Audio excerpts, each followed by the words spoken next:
we have Pinto and Wesso here, and we're also joined by the Arizona Humane Society's veterinarian, Dr. Daigle. Welcome to the show. Thanks for having me. So we're talking fleas and ticks today. Very disgusting little parasites that often latch onto our pets. Not very friendly to have around.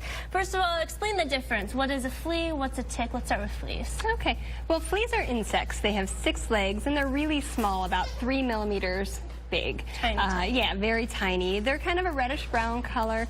Even though they're small, they don't have wings, but they can jump really far. They could jump 150 times their body length. That would be like a pro basketball player jumping 1,000 feet. Wow. So pretty amazing how far these guys can jump. Wow. The females can lay up to 50 eggs a day, and it doesn't take long for you to get an infestation and have problems in your house. The life cycle of fleas is such that they can last for a long time in the right environment, dark areas with moisture or higher humidity, so they can live in the houses here year-round. Yikes. Okay, now ticks are a little different than fleas. Sometimes people get them confused. Explain the Well, ticks are arthropods. They have 8 legs, more like a spider. Okay. They're related to the mites. They like to live outside in wooded areas, grassy areas. Those females can lay hundreds to thousands of eggs. So really, again, they like to spread. You can have a problem pretty quick. Even though they like to live outside, they can live in the house or in your kennel area.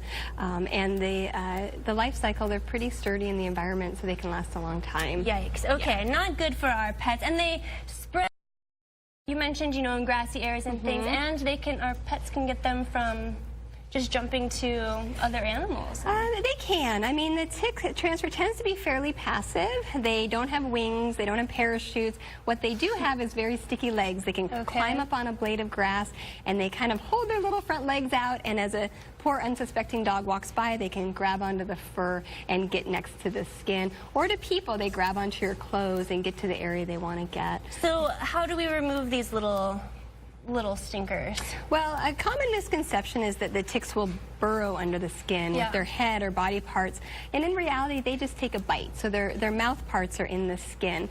So to remove them, you gently you find the tick on the fur, and you have your tweezers, and right under the base of the shoulders you can grab the tweezers and pluck the tick off of the animal. And with that, it's a very gentle process, and it generally does not cause any problems for the pets.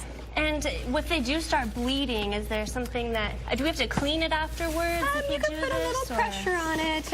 You can clean it off the area. Sometimes they'll have a little red spot, but generally it resolves within a day or two. All right, so tell us, you brought along some of these treatments. I see dogs and cats. Come here, my little friends, Pinto. So there's a few different options that you can get from your veterinarian.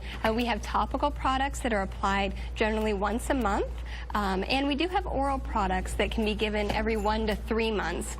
It is really important, though, to use products that are specific for the species. So dog products should go on dogs, cat products should go on cats.